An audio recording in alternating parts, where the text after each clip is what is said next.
caminhando pra te esquecer, areia fina e sal, maresia, Maria. O sobrenome Betting é sinônimo de excelência em várias áreas da atividade humana, como no jornalismo, no esporte, na literatura, na aviação e no empreendedorismo. Já fizemos uma entrevista com muito prazer com o Panda Betting na série sobre aviação. E agora, neste episódio, a resenha deliciosa é com Mauro Betting, um cidadão especial, bom goleiro, bom jornalista, escritor e empresário. Enfim, um sujeito especial e muito generoso. Um personagem multifacetado e com 1001 atividades, com projetos que serão revelados nessa entrevista, um Mauro Betting como você nunca viu, falando sobre música. O clipe do grupo Carbono 5, que é uma banda paulista, cuja música é chamada Olhos no Mar, é um símbolo musical que retrata a família Betting, já que fala de vários cenários e temas modernos em várias áreas da sociedade. É bem a cara de Mauro Betting.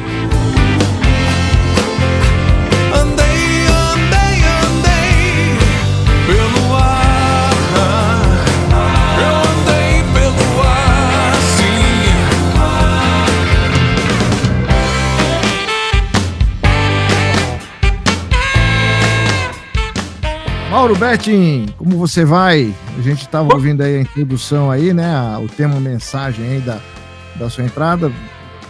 Feliz em receber tamanha figura. Mauro Betting, como você nunca viu, vamos falar mais de música e curiosidade do que esportes, né? Porque a gente está cansado de ver você falar, estamos até com o saco cheio de ver você falar de esporte, né? Você fala tudo quanto nem você aguenta. Mas, Mauro, e aí, como é que foi a sua entrada como jornalista? Obviamente, por motivos óbvios, você é membro de um clã, mas quando é que é aquela mosquinha, tipo, aquela hora que você isso aí também? Como é que... Bom, primeiro, uma honra estar falando com você, professor. Muito obrigado pelo convite, por esse papo. Você sabe que, de fato, o filho de Porquinho família inteira palestrina, do lado de mãe, que é inteiramente italiano, minha avó se chama Itália Roma. E o lado mais palestrino mesmo, porque meu pai nasceu em 1936, é o lado alemão. Meu pai é absurdamente palmeirense, muito melhor jornalista, pessoa e palmeirense do que eu, tanto é que ele largou o ofício com 5 anos. Mas eu cresci, professor, amando nessa ordem cronológica há 57 anos. Primeiro, eu sou palmeirense, que me fez gostar de futebol, que me fez gostar do jornalismo esportivo. E quando eu começo a lembrar das coisas, com 5, 6 anos, é quando meu pai já escrevia uma coluna de economia na Folha de São Paulo, que evidentemente não lia, aparecia na TV Record comentando economia e na Rádio Jovem Pan também. E eu me encantei, sobretudo, com o rádio, até porque eu sou filho do rádio. Minha mãe era produtora da Rádio 9 de Julho, onde conheceu o apresentador, o noticiarista Joelmir Betting lá. E aí meu pai deu o golpe do baú, professor, eu sou obrigado a dizer, porque a minha mãe era filha do diretor da rádio. Então meu pai acabou conhecendo a filha do diretor, começaram a namorar e tal. Aí depois de 6 anos nasceu este aqui, que já nasceu um apaixonado palmeirense, aí pro futebol, do futebol para o jornalismo, e nunca me imaginei fazendo outra coisa. Fiz o direito mais torto possível na USP, fiz jornalismo na FIAM, logo depois passei a dar aula e estou no esporte, por esporte e por paixão ao futebol há 33 anos. Você chegou a fazer a OAB, já que você se formou em Direito, ou só terminou com o bacharel? É uma vergonha. Falar bem baixo, professor, nem bacharel. Pelo seguinte, no meu 5º ano de faculdade era o ano da eleição para presidente da República de 89 e eu era repórter da Folha da Tarde cobrindo política. Então, eu já trabalhava. Eu fiz ao mesmo tempo Direito e Jornalismo, o jornalismo 4 anos, Direito são 5, e esta anta aqui conseguiu bombar em falta em 2 matérias num ano que eu tinha que viajar para cobrir a eleição. Era uma eleição longuíssima, a campanha começou em junho e foi até o começo de metade de dezembro. E aí, aquela coisa tal, eu passei em nota, passei raspando no 5º ano, e nos outros também não foi grande coisa, mas eu tinha que refazer 2 matérias que eu bombei em falta. Eu falei, quer saber? Já tenho meu diploma de jornalismo, sempre quis ser jornalista, foi maravilhosa a cultura e educação aprendida ali nas arcadas do Largo São Francisco, mas eu nunca quis trabalhar com direito. Então, eu passei, quase fui o orador da minha turma sem diploma, que seria outra vergonha. Então é o seguinte, não é que eu não tenho OAB, eu não tenho nem o diploma de bacharel de Direito, mas eu fiz Direito, assim. Na prática, eu passei, eu poderia exercer, até porque tem cada pessoa que exerce, e o professor sabe, não só na minha área, que é terrível. Mas você sabe que isso aí também te deu, além de te dar cultura, conhecimento, rodagem, assim, o que eu percebo quando você escreve os teus textos, você tem um jogo de palavras legal, você pega umas coisas assim.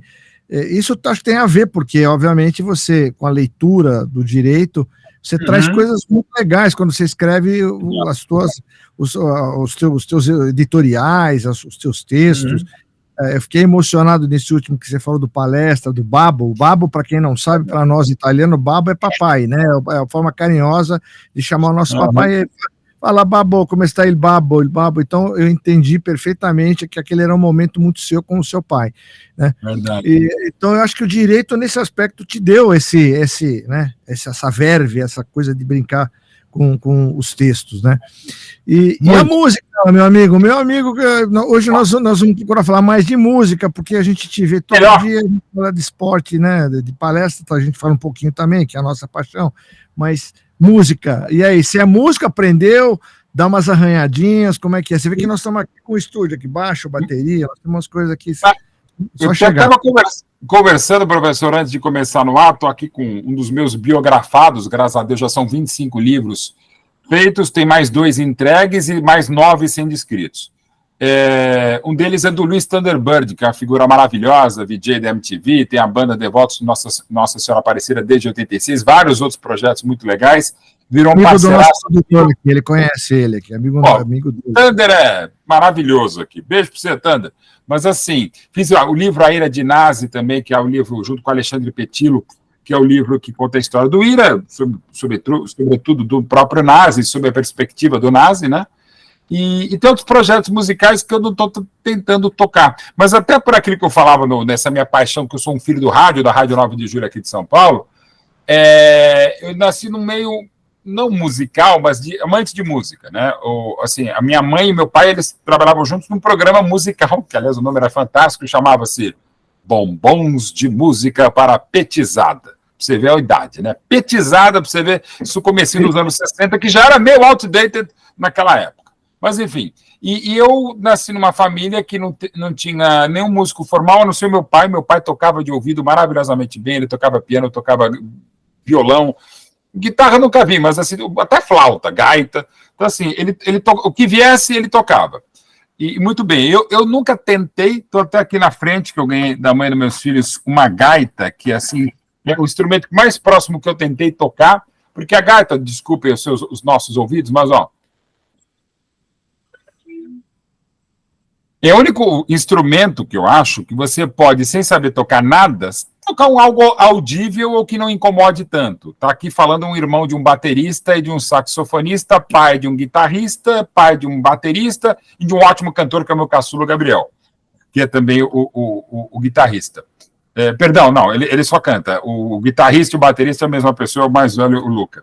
Assim, eu cheguei à conclusão depois de um tempo que eu já não consigo ouvir tudo que eu gostaria. Então, eu prefiro ouvir quem gosta, né? E não toco nada. Mas é uma frustração minha. Minha maior frustração é não tocar música. Professor, eu vou dizer, eu gosto mais de música do que de futebol. E assim como futebol, eu não sei jogar bola, embora seja um bom goleiro, e música eu não sei nada tocar, eu não sei o solfejo, eu não sei uma nota, não sei identificar. Porém, eu tenho uma memória muito boa, e tenho um esforço muito grande. Assim, eu tenho uma cultura musical que eu diria bastante superior à média. Tanto é que, por exemplo, ano passado, pelos números do Spotify, eu ouvi 89 mil horas de música, que é até menos do que eu tinha ouvido em 2022. Eu ouvi 4.283 artistas diferentes e ouvi mais música do que 98% da população mundial que consome ou que usa o Spotify. Por quê? Porque eu tenho um TDAH gigantesco e que eu consigo focar ou não ficar tão desfocado, embora seja meio que multifocal, ouvindo música. Então, eu faço programa quando dá de televisão, rádio, internet, ouvindo música. Eu faço transmissão ouvindo música. Eu escrevo livro, eu escrevo os documentários que eu dirijo, que roteirizo, ouvindo música. Eu estou o tempo todo ouvindo música. Às vezes eu estou ouvindo um podcast ouvindo música. Às vezes eu estou vendo uma série na HBO Max ouvindo música. Então, assim, a música, para mim, é fundamental. Nos meus casamentos, espero acabar no segundo com a Silvana, não quero mais nenhum. Eu faço a trilha sonora musical, eu adoro fazer playlists. Um dos negócios que eu tenho, que é a Retrogol Arena, no Itaim, que é uma loja de camisas retrô, com meus sócios. Retrogol Arena, aqui perto do estúdio, né? Exatamente. No Itaim, ali na Renato Paes de Barros. Isso. Eu fiz 32 playlists, aliás, 33 agora, 32 que tem a playlist de Natal. Uma para cada dia, cada playlist tem 12 horas e tem duas de 30 horas, outra de 25 horas. E eu faço assim, tipo, você me der, por exemplo, se você me der, vai, Mauro, faça uma playlist de Bossa Nova. Eu faria em 2 horas, eu faço imodestamente uma playlist muito legal de umas 12 horas, assim. Eu gosto, se você, por exemplo, se você me falar, Bernardino, me dá 10 artistas que você gosta do gênero musical, eu posso esquecer teu nome, que eu não vou esquecer. Mas daqui a uns 30 anos, se a gente se encontrar, eu vou falar, você gosta, sei lá, do que você gosta. Então, assim, eu sou alucinado por música. Eu tenho alguns projetos que eu uso até, por exemplo, no Instagram, no próprio Spotify, tem uma coisa de louco que eu fiz, chama One Day in Your Life, baseado na grande música do Michael Jackson, que assim, são 24 horas de música, uma playlist de 24 horas, digamos que eu só pudesse ouvir uma playlist a vida inteira, ou 24 horas, sem repetição de músicas, uma playlist. Essa que eu fiz, com músicas da minha vida, de quem eu amo, de músicas que eu amei, algumas músicas eu já nem gosto tanto, algumas que representam esse último tempo, e eu vou a cada ano meio que atualizando. Assim, eu sou alucinado, eu gosto mais de música do que de futebol. E repito, como as duas não entendo nada. Você só gosto que... Gosto de escutar, você sabe que eu também, eu sempre falo isso, eu acordo de manhã, estou escovando o dente lá, estou ouvindo música, a primeira coisa que eu faço é ligar no carro, nem ouço mais noticiário, não vale a pena, eu ouço música, e à noite também, quando eu vou deitar, eu vejo alguma coisa nova, né, eu sou alucinado, nós temos até o nosso grupo lá que chama Saurus Rock, porque é tudo velho, Saurus, né, tem tudo a ver. Dinossauro. Eu sou Dino, né? O pessoal me chama porque Bernardino Dino é meu apelido, né? Na família. É verdade, já tá no nome, né? Tem tudo a ver, e a gente toca as músicas clássicas. Nós estamos num projeto agora de fazer o repertório do Creedence Clearwater. Muita gente pede, né? Aliás, desculpa cortar também, um dos motivos, além da amizade, a gente ter escrito um livro juntos, o Luiz Thunderbird, é um projeto que a gente está tendo com um parceiro meu maravilhoso, que é dono da produtora Lucha Libre, a produtora musical, Paulinho Corcione, também grande palestrino, o Thunder é São Paulino. E é um projeto que a gente está ainda conversando, mas deve sair em breve, ainda esse ano a gente deve fazer um podcast, que é nessa linha, assim, também, não só isso. E Creedence, eu vou dizer, é uma das... É que top 10, aliás, outra coisa também, eu estou fazendo, e aí não é só rock and roll, eu escuto mais rock, mas amo bossa nova, adoro muito música italiana. Boa música, né, Mauro? Não importa. Rock é porque é a nossa praia, mas boa música, né? E eu vou dizer, pode parecer coisa de tiozão, mas assim, eu não sou saudosista, eu tenho saudade. E um dos projetos desse podcast, que deve ser uns 2 ou 3 sobre música, é sobre isso. A gente não vai querer fazer coisa de tiozão, né? Tudo é uma porcaria. Hoje, não. Mas, na média, meio como falando só um pouquinho de futebol, o que a gente vê no futebol, sobretudo aqui no brasileiro, é o que a gente não consegue ouvir na música. Tem artistas muito legais, tem, por exemplo, uma banda psicodélica, acho que de São José dos Campos, que é muito legal, que chama Bike, uma banda brasileira, por óbvio. Tem artistas bacanas como o Silva, outros que mantêm a carreira, mas, assim, na média, eu acho que a gente vive os piores anos de música, não quero ser tiozão, mas já sendo.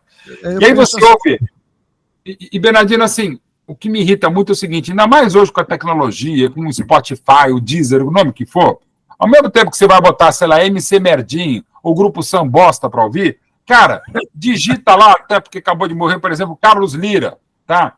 Digita Creedence. Pô, você tem acesso que a gente não tem. Pô, eu amaria, embora eu morra de saudades do LP, da fita cassete, do CD, do Blu-ray, do VHS, do DVD, pô, é maravilhoso você ter tudo aqui, cara. E você sabe que... Em vez de ouvir essas coisas horrorosas, essa sofrência, que é a sofrência no fígado, pô, vamos ouvir, sei lá, dor de cotovelo, vamos ouvir Lupicínio, ou pode ouvir coisa nova, que tem coisa nova boa. Mas é impressionante como a gente está impactado por tanta coisa ruim na música. Infelizmente, o que, na verdade, as pessoas estão vendendo a sua música, ou de alguma maneira, é o que o público quer. E o público está querendo coisa ruim. É a do ovo ou da galinha. Ou a gente está oferecendo coisa ruim e essas pessoas não conhecem, ou elas que estão pedindo coisa ruim e a gente oferece. É uma resposta que a gente não tem. O que a gente tem que fazer, nós, é o que você falou, não sou saudosista, mas tenho saudades. Eu, por exemplo, eu sou louco por Beatles, né? Eu acho que para mim as três top é Beatles, Led Zeppelin e Queen, são as três top para mim, na minha vida, fora The Who e tanta Creedence, tantas outras ótimas. Maravilhoso. Beatles era uma banda que você aprendia a falar inglês com os Beatles, aprendia a tocar violão e aprendia a tocar bateria com os Beatles. E eram os caras, quer dizer, as letras que eles faziam nos proporcionavam esse tipo de coisa e que hoje estão sendo repaginadas por tantas outras bandas. Então, você falou uma coisa importante, que é o fato de a gente procurar até mostrar as coisas boas que tem atualmente, mas procurar massificar. Isso não é feito. Não sei se também é culpa da própria mídia ou das pessoas que teriam essa missão de divulgar melhor. Eu não sei. Realmente, o meu produtor, às vezes, tem algumas conversas profundas em relação a isso. Ele tem uma ideia mais técnica em relação a tudo isso, mas é aquilo que você falou. A gente procura aquilo que a gente gosta. Eu gosto, por exemplo, Gonzagão. Eu adoro Gonzagão. A música do Gonzagão, que são hinos. Asa Branca, para mim, é o segundo hino nacional. Então, perfeito. Assim, até se a gente tivesse combinado, não seria tão legal. Para mim, é a melhor música brasileira. Asa Branca, para mim, é a música brasileira. Se pudesse um ET aqui, falar, escolha uma música brasileira, eu escolheria Asa Branca. Assim, eu acho a mais linda, mais bonita, mais tocante. Letra. Baião, eu acho maravilhoso, né? E assim, e de novo, eu tento não ter preconceito, mas só para deixar muito claro, assim, eu não. O sertanejo, e sobretudo dos últimos anos, me dá problemas pessoais, quase. Não sertanojo ou como alguns chamam de bostanejo. Exatamente, sertanojo também. Mas essa sofrência me faz sofrer. Esse funk me irrita muito, não querendo ser purista e também sou saudosista, mas vai, sei lá, James Brown, Parliament, P-Funk, enfim, o funk o original americano virar isso, eu podia chamar qualquer coisa, bostão, pancadão, que seja, mas você falar, às vezes eu falo, escapa, não sou apaixonado por funk, por exemplo, adoro discoteque, que é bem mais comercial, e para mim mais melódico, mas enfim, um funk, um James Brown, um funk, Parliament, que é um belo exemplo de funk dos anos 70.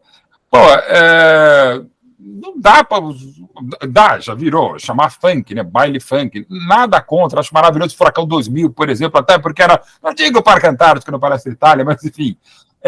nada contra, tá? E de novo, e também se eu tiver contra, ou você, Bernardino, tiver, quem tiver, gente, é como uma pizza. Chegar pizza, você quer o quê? Calabresa. Você quer o quê? Mussarela. Portuguesa que eu assumi. A emissão não pode ser portuguesa, mas enfim. Você quer mussarela, ok, tá certo, tá errado, não tá, é questão de gosto. E outra coisa também, né, que também isso tem muito no futebol, lamentavelmente tem na política nos últimos tempos, e às vezes se cria na música, né? Teve muito nos anos 60 por causa dos festivais da canção, o próprio essa coisa era um garoto que como eu amava os Beatles, Rolling Stones. Porra, você pode amar os Beatles como eu amo, que para mim é o Pelé da música, mas posso amar o Garrincha da música, que são os Rolling Stones, né? Não são excludentes, cara. Como eu posso amar o Messi e o Cristiano Ronaldo? Eu acho mais. O Messi são os Beatles, o Cristiano Ronaldo são os Rolling Stones. Inclusive, a gente toca aqui no nosso repertório Rolling Stones, né? Eu amo os Beatles, adoro os Rolling Stones também, por que não? Aliás, os caras estão aí na rodagem até hoje, né? Aliás, o último disco dos Rolling Stones é um dos melhores que eles fizeram nesse século. Não são tantos, não são tão bons, mas o último disco dos Rolling Stones, lançado ano passado, é muito bom. E, de novo, cara, assim, perdão, você tendo... primeiro, e de novo, essa questão tecnológica, assim, de você poder acessar, de novo, a gente digitar aqui, ou no YouTube, onde quiser, aquilo que você tem que pegar o LP, por exemplo, aqui tem uma capa do LP do Eck and the Bunnymen, que é uma das bandas que eu gosto, não é banda de cabeceira, mas essa capa eu acho linda. Você tem aqui a capa do Love Will Tear Us Apart, do Joy Division, tem ali o LP do Joy Division, que tem essa... Tá bem acompanhado, hein? Tá bem acompanhado. Bem acompanhado mesmo, assim. Mas é uma coisa que também é legal falar, Bernardino, e para todo mundo, que isso vale para a música, para o futebol, para o cinema, para propaganda, literatura, que seja. A nossa época, e aí cada um faz, mas a nossa época, sei lá, dos 10 aos 20, um pouco menos, um pouco mais, enfim. A nossa época, a gente sempre acha melhor de todos os tempos, né? Seja, por exemplo, eu adoraria ter tido essa nossa época nos anos 60. Eu acho os anos 60 os melhores de todos. Vai, para pegar no que a gente vivenciou. Eu nasci em 66, mas eu gostaria de ter nascido antes para poder vivenciar os anos 60. Mas, ao mesmo tempo, e a minha época, digamos, são os anos 80, né? Com os anos 80 começa, eu estou com 13 para 14 anos. Né? Na época do disco dance. Exato, eu pego o final do disco, o comecinho, mas daí já eu pego o rock e tal. Assim, essa época, tem muita coisa ruim, como tem em qualquer época, né? Mas também tem muita coisa boa, mas, ao mesmo tempo, eu não sei se essa coisa é boa mesmo, ou era da minha época dos bailinhos, dos 14, dos 15, do primeiro beijo, pela trans, enfim. Então, isso acaba misturando. Como eu entendo, por exemplo, e não acho tão ruim o K-pop, por exemplo, vai ter show agora no Brasil, tem algumas coisas que legais, assim. A Taylor Swift, eu acho uma baita artista, tem coisas muito legais, e que representa, por exemplo, para minha filhota, para o meu filho caçula, mais para ela do que para ele, e para o meu filho do meio também, meu enteado do meio, que adoram. E, sei lá, e acho ela muito legal, acho muito boa a Taylor Swift e várias coisas. De repente, 30 anos antes, não sei. Mas, então, assim, a gente tem que entender isso, cada época de cada um. Por exemplo, indo um pouco além, eu sou alucinado, por conta do meu pai, por big bands. Eu amo Glenn Miller, por exemplo. E Tommy Dorsey, onde também começa a música In the Mood, por exemplo, já é um rock and roll orquestrado. Aquilo é maravilhoso, né? In the Mood, assim como temos muitas coisas em comum, o Dino. Porque, assim, o In the Mood, eu vou dizer assim, é quase que, mal comparando aqui, o Asa Branca. Assim, o In the Mood, assim, é uma música que eu posso estar dormindo, eu saio pulando, cara, assim. Porque lembra o meu pai também, lembra minha mãe, lembra o meu avô, lembra, por óbvio, né, até porque a música de 30 e poucos, comecinho dos anos 40 e tal. Pô, é sensacional. E tem os clássicos, que eu até falando um pouquinho de novo de futebol, por exemplo, Português e Corinthians ainda é um clássico para mim. América do Rio e Flamengo é um clássico. O clássico ele não acaba, como o Mozart. E isso é clássico. Então, assim. Para mim também. A Portuguesa, para mim, é um time grande de São Paulo ainda. Claro. Eu penso assim. Está mal, possivelmente nunca mais vai voltar, mas é clássico, como é a América do Rio, como continua sendo a América Mineiro. Então, assim, é um clássico. Glenn Miller, In the Mood, é um clássico. Eu amo, por exemplo, o cantor que eu mais gosto é o Tony Bennett. Para mim vai ser sempre um espetáculo. Eu prefiro, por exemplo, o Tony Bennett ao Frank Sinatra. Claro que o Frank Sinatra... Eu também. Aqui no Frank Sinatra foi assim, mas Tony Bennett... Anthony Benedetto, né? Só para deixar... Tony Benedetto, foi, lamentavelmente, aos 96 anos, né? Partiu ano passado. E tem uma história lindíssima que eu gosto, entre tantas, do Tony Bennett, que assim... Em 1960, alguma coisa tal, ele encontra um casal lá que tira uma foto com ele, que não era tão usual, né? E aí tá um casal grávido, ele tira a foto, aquele jeitão dele com a mão na barriga, né? Respeitosamente, né? Bom, para encurtar a história, aquela criança que vinha nascer foi a última mulher do Tony Bennett.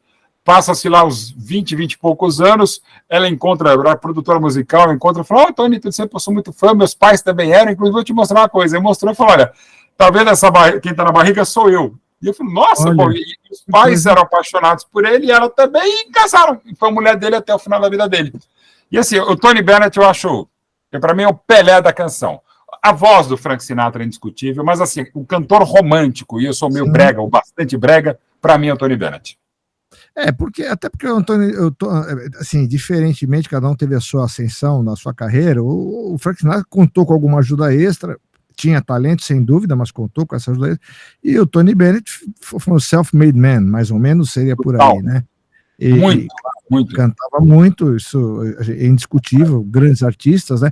Eu estive num hotel no Campeonato Mundial de Boxe em 2007, em Chicago, e lá eu estava num hotel em frente ao Teatro Chicago, e nesse hotel se hospedaram Tony Bennett, Frank Sinatra, Sammy Davis Jr., todos esses caras. Inclusive, eu tenho uma história interessante, que eu não tive como registrar, mas está na minha cabeça. Eu estava descendo para o campeonato acontecia no subsolo do hotel, eu estava descendo, abro o elevador, eu dou de cara, coisinha de 1 milhão, de 1 em 1 bilhão, com Bob Dylan, de cara, assim, pá, Bob Dylan entrando no elevador. Aí eu olhei e falei, Bob Dylan, ele falou, yes. Aí eu fiz assim para ele, né, porque Bob Dylan na nossa geração é o cara do protesto, é o cara que, é o cara, né? É o cara. Né? Então, pô, e aí foi maravilhoso, porque nós fomos falei, where are you from? From Brazil? Samba! Ele fez aquela sambadinha. Falei, pô, aquilo foi sensacional. Falei, pô, eu não tinha nada para registrar na hora. E aí, ainda para fechar, né, o cereja no bolo, ele voltou e me deu 2 convites para assistir o show dele, que estava fazendo depois. Eu fui assistir o show em frente, no Teatro Chicago, em frente ao hotel onde eu estava. Ele ainda me deu 2 ingressos e fui assistir o show do cara. Quer dizer, você pegou, né, mas não podia pegar comigo, apertou um andar... 1 bilhão, acho que um ser mortal encontrar um deus, né, com esse cara. Aliás, o Bob Dylan, também aproveitando, ele é um dos top 10, não só meus, mas de todo mundo, né? Pelas letras, mas também pelas músicas. Engraçado, eu adoro escrever, gosto muito de escrever, mas eu tenho uma coisa engraçada, eu não gosto tanto de poesia, eu prefiro a letra de música. E uma das que eu mais gosto é exatamente o Bob Dylan, porque o Bob Dylan é mais da narrativa, não necessariamente da poesia. Eu gosto da sonoridade das palavras, mas as letras dele também são sensacionais, né? E quilométricas, tipo Hurricane e tal, falando em boxe também, mas isso. Assim, e ele tem uma das canções que é uma das canções da minha vida, que é The Girl from the North Country, que ele tem 2 versões, a primeira do Free Willing e a segunda do Nashville Sky, que eu nunca esqueço, eu sempre esqueço, que é do nome do disco, mas é um disco de 69 que ele canta com Johnny Cash, e é uma versão maravilhosa, ele é até meio rolfinho, ela parece, eu não sei direito os bastidores dela, eu precisava procurar, que ela parece uma gravação meio que em duas trilhas e tal, e eles parecem que nunca se encontraram, porque assim, o Johnny Cash canta de um jeito, o Bob Dylan canta de outro, e fica um negócio sensacional. Então, o Bob Dylan tem essa coisa de várias versões de músicas dele, são maravilhosas, por exemplo, Mr. Tambourine Man com Birds, é um negócio fantástico, aquele som da Rickenbacker, falando aqui no querido Thunderbird, que tem um cachorro chamado Rickenbacker também, assim... eu sou alucinado, eu falei dos anos 60, mas eu queria defender também os anos 70. As produções, sobretudo os arranjos e as orquestrações dos anos 70, incluindo o discoteca, mas o rock progressivo, bandas não tão progressivas, tipo, mas comerciais tipo Supertramp, mas Alan Parsons, mas, por exemplo, Triumvirat, que é uma alemã que eu gosto muito, a qualidade, a riqueza do arranjo, né? Aí você pega um Elton John, por exemplo, monstro sagrado também. Pô, aí você vai para os anos 80, que eu falei que é a minha década, mas eu uso sempre um exemplo. Outro dia quase apanhei de um cracaço em tudo, que é o João Marcelo Bosco, sobre essa comparação. Ele que é um grande fã do Stevie Wonder, que é um cara que eu até mais respeito do que admiro, embora ache ele fantástico, inclusive For Once in My Life, com a versão do Tony Bennett, é um absurdo de maravilhosa. Que você pega, por exemplo, Stevie Wonder, 1985, Part-Time Lover, ou mesmo I Just Called to Say I Love You. 2 grandes canções, mas várias glacês e camadas de sintetizadores, de teclados.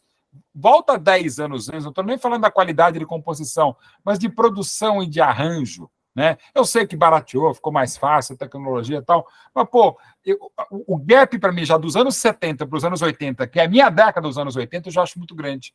Eu acho, talvez, os anos 70, musicalmente, eles sejam um pouco mais ricos, para o meu gosto, claro, pelos arranjos mais elaborados, né, do que os anos 60, ainda por uma base até tecnológica, um instrumental um pouco mais árido, sem tantos efeitos de estúdio, por óbvio, porque a tecnologia vai avançando. Eu acho que os anos 70 conseguem o equilíbrio da coisa mais crua, mais raw dos anos 60, da coisa muito plugada dos anos 80. Eu queria só fazer essa distinção. Eu acho que os anos 70 merecem mais respeito musical, digamos assim, que às vezes não é concedido aos anos 70.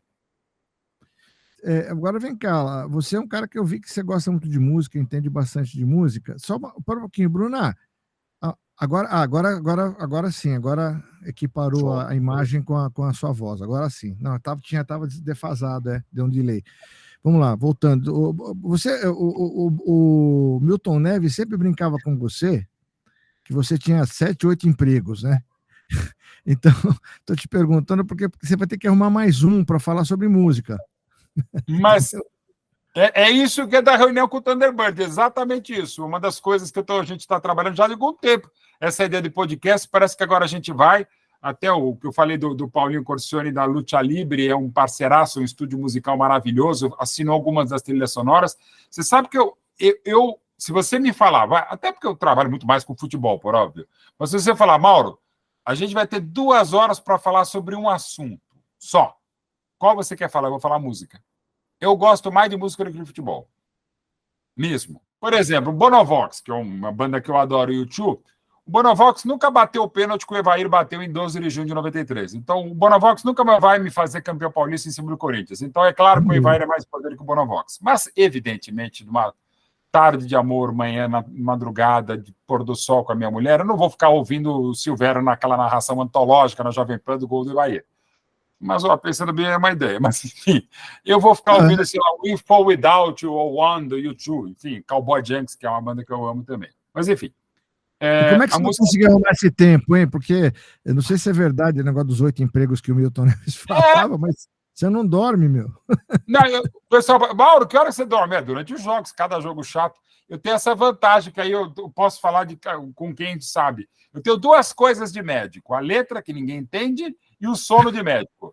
Eu durmo 5 minutos, eu durmo 7 minutos, eu durmo no estúdio, durmo no carro, durmo no chão, não tem problema. E acordo feito a Ivete Sangalo em cima do trio elétrico.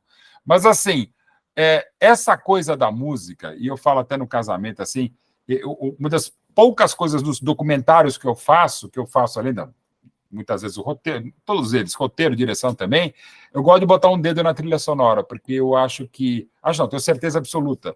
E aquela coisa, tem aqui na internet mesmo, tem vários lugares que você pega e você tira a trilha sonora e de uma cena, ela perde muito. Então, assim, o maior trilheiro que eu gosto, que eu amo, é o Ennio Morricone. O Ennio Morricone faz parte das trilhas da minha vida e dos meus casamentos também.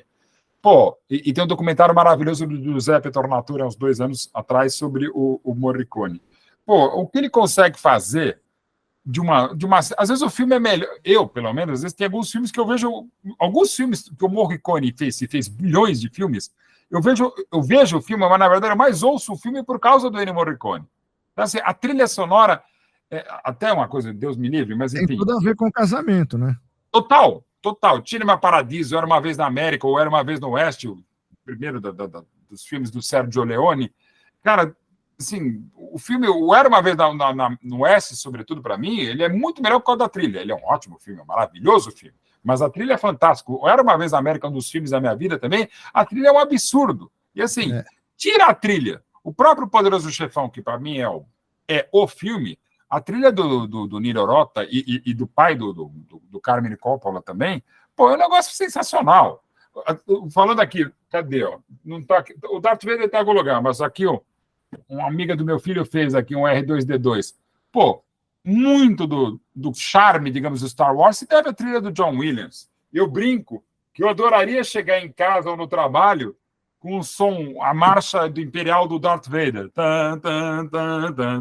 Pô, ali, sei lá, se fosse outra música, talvez o Darth Vader não seria essa figura tão imperial, tão imperiosa, tão sensacional como o Darth Vader, se fosse outra trilha sonora. Assim, então, a música, pô, Missão Impossível, o tema do Lalo Schifrin, que é um argentino, né? Um grande jazzista. Pô, o tema do Missão Impossível é um negócio sensacional.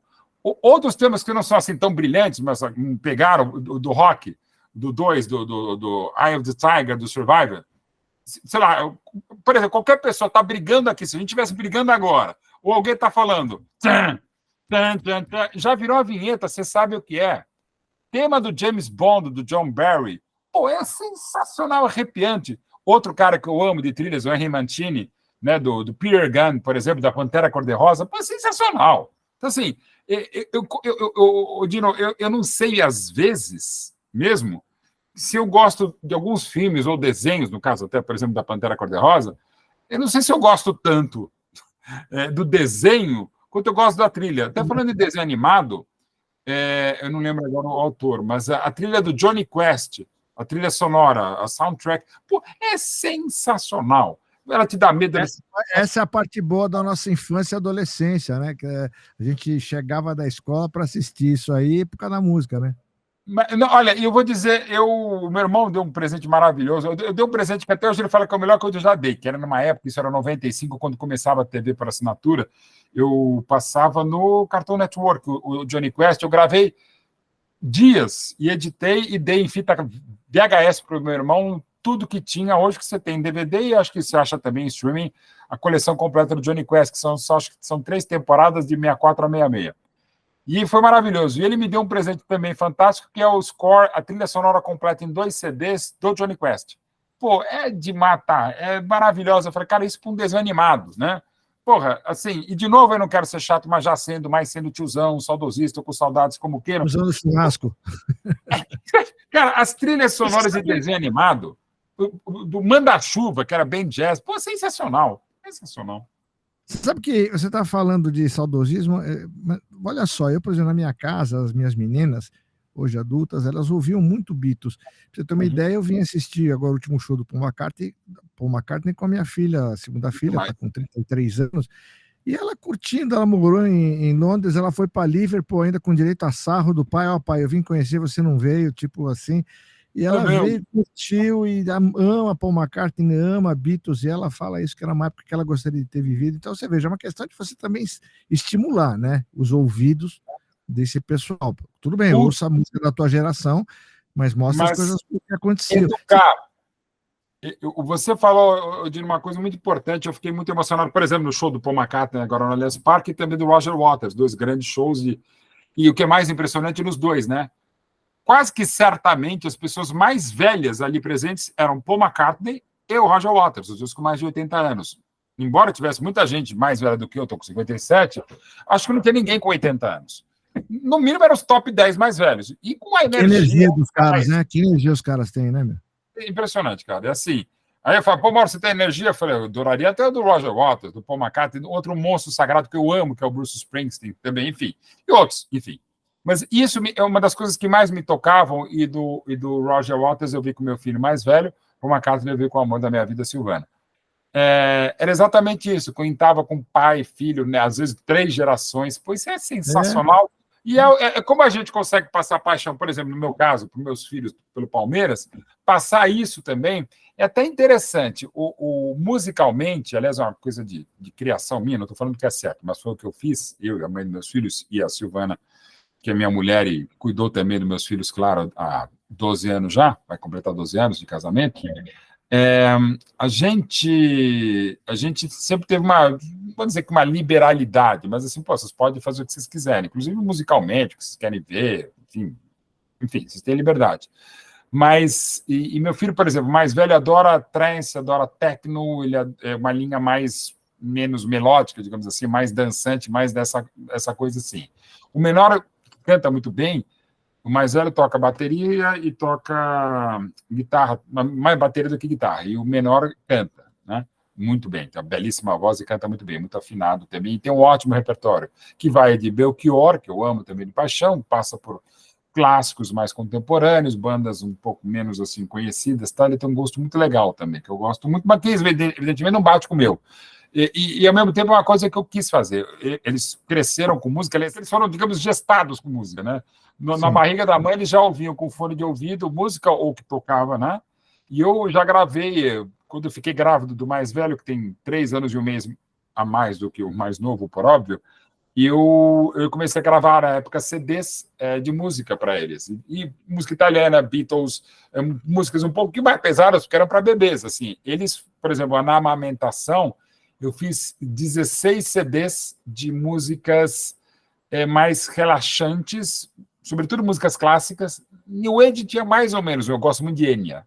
A Enya, um pouco de Cocteau Twins, ok. Mas, assim, músicas, por exemplo, tem um disco que era só piano, outro era violão clássico, outro era quarteto de cordas, algumas misturando, como eu falei, com Ennio Morricone, Mancini, John Barry, enfim.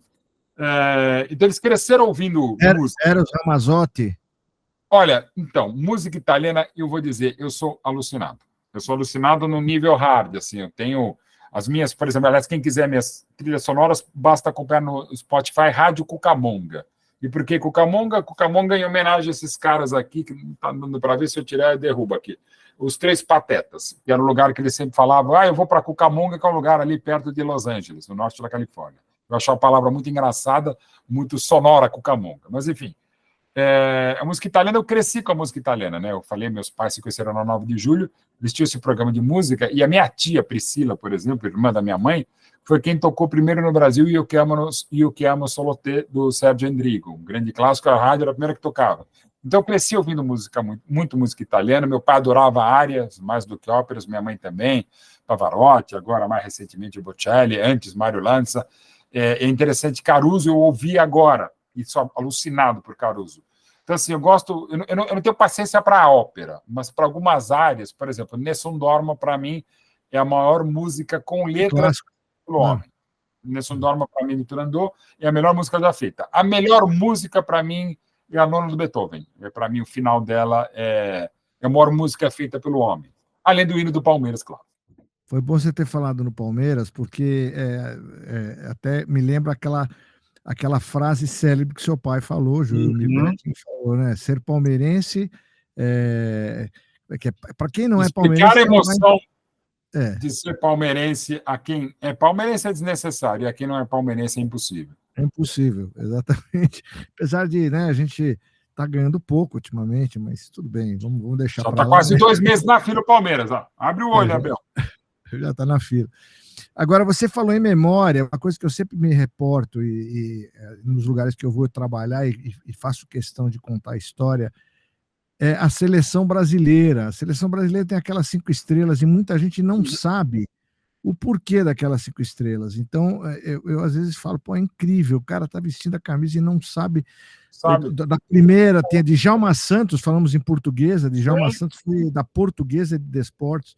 Então, é uma coisa que nós temos culpa, a nossa geração tem culpa em não divulgar isso, na minha opinião. Bom, aí, isso é a coisa que não me pesa, porque eu sou curador do Museu da Seleção Brasileira, um dos curadores do Museu Pelé. Eu peguei essa estátua aqui que a galera que é minha parceira da Memorabilia do Esporte fez, que é espetacular, do Garrincha, né? Tem a do Botafogo e tem essa aqui pela Seleção Brasileira, exatamente o Garrincha da Copa de 62, quando ele ganha, e também tem a ver com música, porque aquela Copa, numa tese do brilhante Rui Castro, e acho que aí não tem discussão, ele joga aquela Copa e ganha o bicampeonato do Brasil em homenagem a Elza Soares, que era o amor dele à época e que estava com ele namorando lá no Chile. Uma das coisas, por isso que eu também me sinto afortunado em muitas coisas, também pelo seguinte, eu trabalho um pouquinho com música,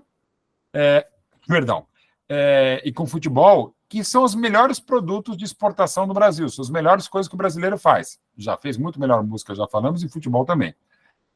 As melhores coisas, com todo respeito à nossa arquitetura, à nossa literatura, à engenharia, minha área, jornalismo, medicina, evidentemente, você também isso sabe muito melhor que eu, mas assim, a música, o próprio Bob Dylan, aquele negócio do samba e tal, a música brasileira, e eu pego sobretudo para mim, além do samba, mas mais ainda a bossa nova, até porque é mais internacional e tem mais elementos estrangeiros ou americanos que sejam, mas enfim, tem.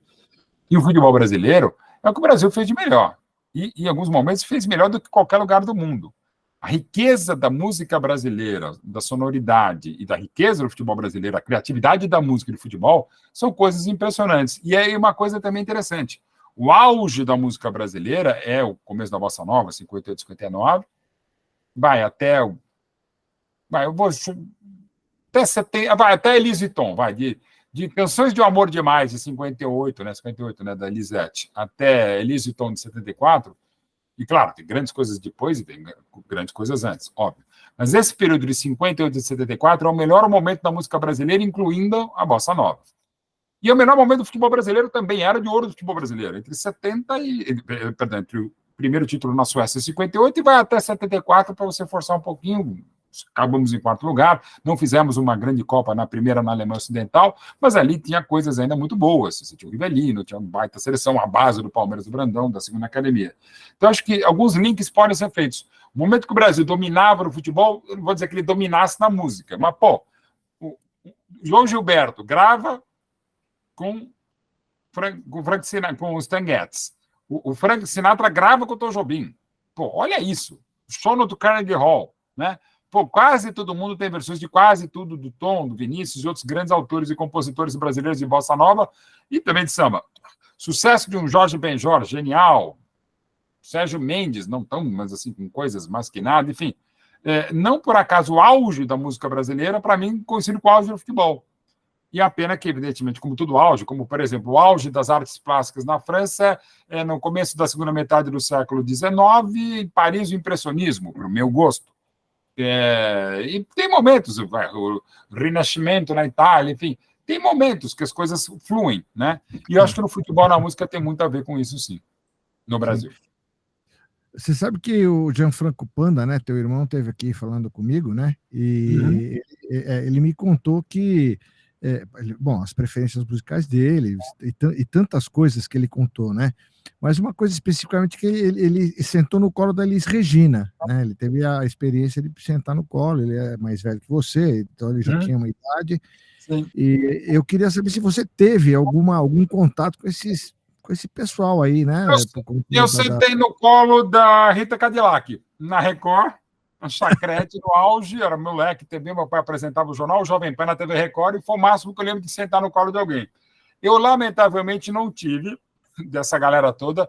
Eu fui ter depois, por trabalho e por paixão, por exemplo, um parceiraço maravilhoso, que é o Wilson Simoninha, que assina a primeira trilha sonora do meu primeiro documentário, junto com o Jaime Queiroz do Palmeiras, o 12 de junho de 93, Vida da Paixão Palmeirense. E o Simoninha está me abrindo muitas portas musicais, assim, com o Ira, com o Nazi, com o Thunderbird, o pessoal mais da velha guarda do rock, o mesmo da jovem. Eu, infelizmente, não tive. Assim, adoraria ter. Assim. Aliás, eu falei da Elis, por exemplo. Para mim, a Elis é a maior cantora do Brasil. Para mim também. E vou dizer, de todas. E vou dizer, top 3 do mundo, tá? Para o meu gosto, Elis Regina. Acho assim, ela... Bárbara, a Ella Fitzgerald, eu sou muito fã também. E aí tem algumas de pop e rock que não chega nessa linha, mas eu fico Elis Regina e Ella Fitzgerald. E Chico Buarque, eu sou alucinado, Gilberto Gil também, Caetano, muita coisa. Tem um cara que eu amo de paixão, até pela história atribulada e triste, que é o Sidney Miller. O Sidney Miller é quem compõe Pois é, Pra Quê, que é uma versão fenomenal do MPB4. É uma música que é impressionante. Eu escuto, até pela letra muito pungente, é uma palavra que tem na letra. Eu volto para 1971 no Rio de Janeiro, sendo que eu nunca estive lá no Rio de Janeiro 71, mas eu me sinto, assim, ela consegue.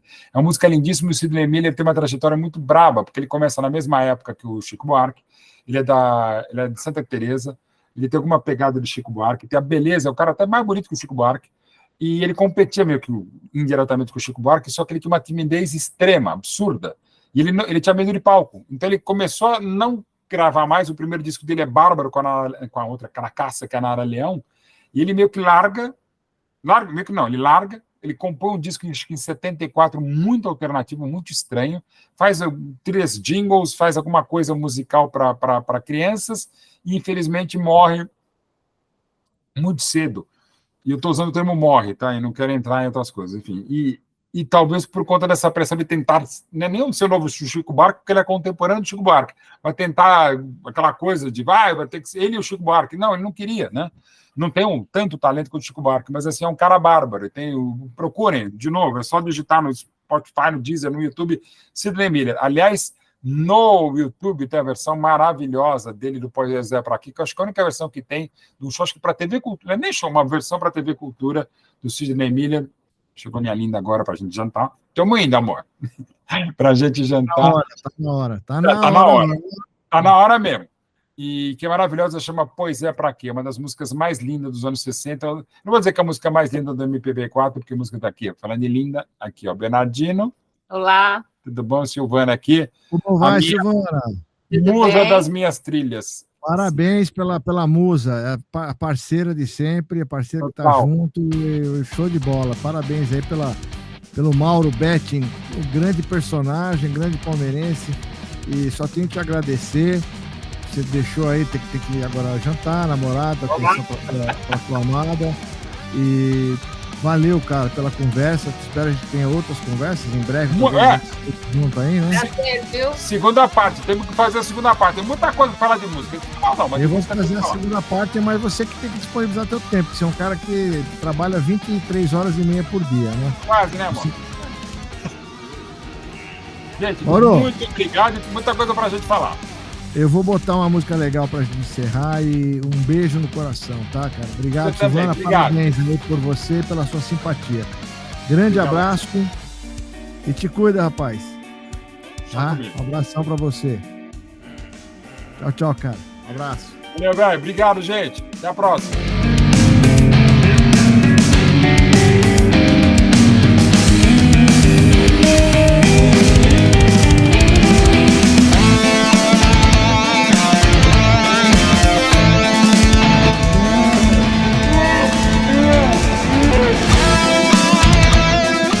Conforme o nosso convidado Mauro Betting falou na nossa entrevista, Ele gostaria muito de ser um dia recebido com a marcha imperial de Darth Vader. Então, aí vai.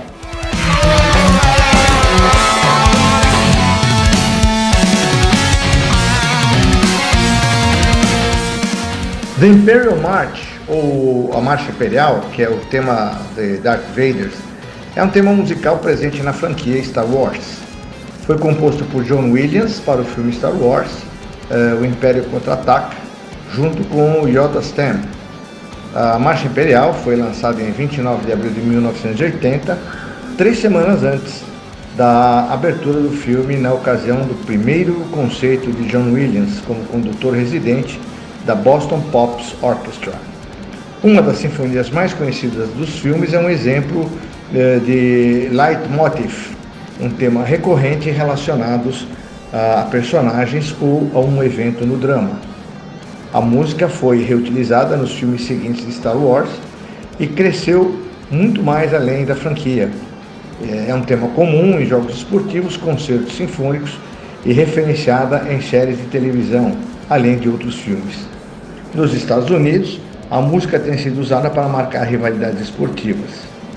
Numerosas bandas de ensino médio e de faculdade a tocam durante os jogos de futebol americano, particularmente quando a defesa de um time da casa está em campo, ou fez uma grande jogada, ou para questionar uma punição feita pelo árbitro.